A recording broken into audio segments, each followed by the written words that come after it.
How's it going, guys? Welcome back to the Black Metal Rebellion. I'm your host, Jesse Morgan, aka Slammerella, and today we have a review to do. I know it's been a while, so looking forward to doing this. And it is of the latest project from Ol Fogardell, and that is Kaos Manifest's EP, The Illusion of Freedom. Comes with 4 tracks and a secret hidden bonus track. If you keep listening to the last song, Greed, you're in for a little bit of extra music at the end there.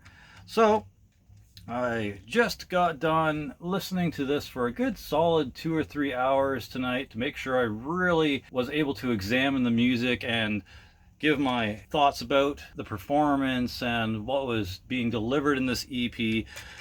So, previous to Kaos Manifest, you might recognize Ol's projects such as Fluked with their Darkness Devour album that came out in 2019, and you might remember me reviewing an EP that he did with Terror Machine called Inga Retret, which came out in 2020.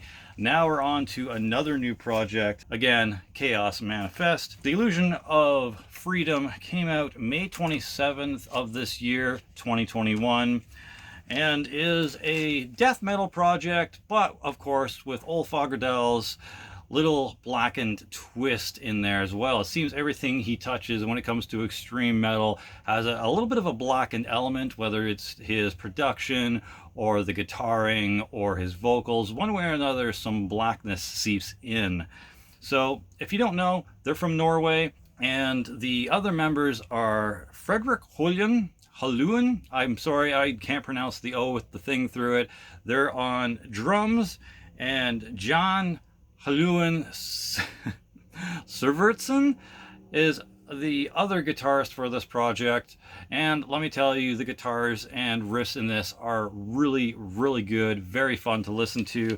However, we're going to start off talking about the vocals. Alright, so the vocals in this project is actually done by Cato Gallagher. Not exactly sure who Cato Gallagher is from previously. However, they might be a member of the Stench from Below Records crew. I'm not exactly sure. If I find out more information, I'll put it in the description box below or in a pinned comment. So yeah, Cato is vocalist for this. Very cool. And speaking of vocals, they are about center of the mix, but balanced very well in the EQ, slightly under the guitars in volume. Performed very confidently and very consistent overall. They are a raspy to mid-tone style growls, semi-blackened feel, evil and gritty for sure. So moving on to the guitars, they are also mixed really well, and the guitars have a good, deep, menacing tone. And as for volume, again, they're just a pinch above the vocals. They're performed fantastically. There's great pacing and variety of riffs, i.e. tremolos, some quick crunchy riffs, some melodic speedy solos, with some groovy in the pocket elements sprinkled in for good measure. Now as for the bass, I guess it was mixed in very subtly and low in volume, because it was definitely under the vocals and other instruments. Couldn't quite pick it out enough to make an opinion of it, but I assume it did its job and filled in the undertones of the entire EP as a bass should. So with that, I'm gonna have to move on to the drums. The drums had a solid mix and captured the whole kit really well. Had a great snare tone and punchy kicks and crisp cymbals. Fredrik delivered a flawless execution of slow and fast tempo changes. And in this, I don't need to tell you, but there was blast beats for days, even the odd Euro blast for good measure. There were some really great fills and excellent creative beat articulation to match the riffs. Alright, with all that being said, let's move on to my favorite tracks. The hands down best track on here has to be Holodomore, which I believe they released as a single just before the EP actually came out, and it's easy to see why. There's just the grooviest riffs on here, a pretty good variety of speed. It's very catchy and even has a fun solo in the middle of it, or near the end, I think.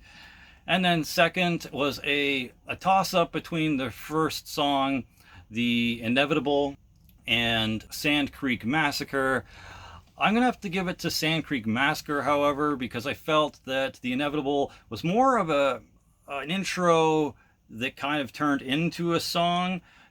There's elements in there that kind of made it seem like it's not just a straight up full on like song track. So I feel it was more of an intro track than really a full song.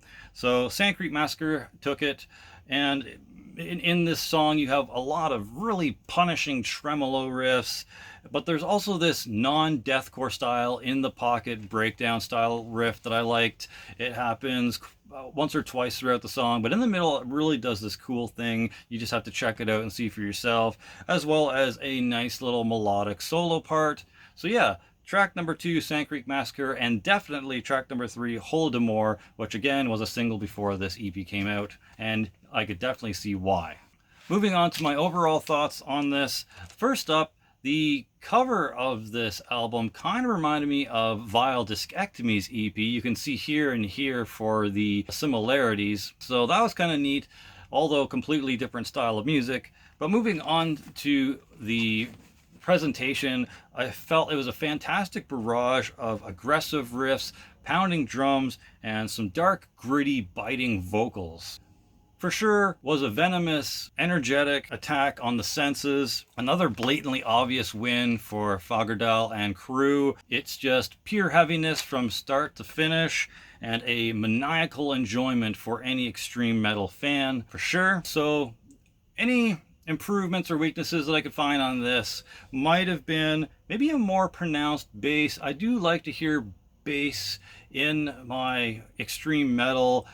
It doesn't have to be over pronounced or overbearing or anything like that, but I do like to be able to pick it out while I'm listening to it, just for that extra little flair and something to grasp onto after you've already listened to it a few times. And perhaps in the future, if you're going to do any more with this project, guys, maybe if you want to, of course, add some growl variety, so maybe some highs or maybe even some guttural lows. The vocals for this just seemed to kind of be this mid-tone blackened death metal vocal style, although very venomous, very gritty, and I enjoyed it quite a bit. I do like variety, so maybe that would bump you guys up to a 10 out of 10 in the future. But after all that being said and done, I still am gonna have to give Chaos Manifest, The Illusion of Freedom, a 9.2 out of 10. Really good stuff, solid guitaring, solid drumming, pretty gritty and enjoyable vocals. Again, that nice sort of modern death metal style with old Fagerdal's blackened tinge to it. So if you liked Fluked, if you liked Terror Machine, there's no way in hell you're not going to enjoy Chaos Manifest. 9.2 out of 10. Great stuff. I'm Jesse Morgan, and I would buy this EP. Cheers, guys. For glory, for the rebellion. Slammerella out.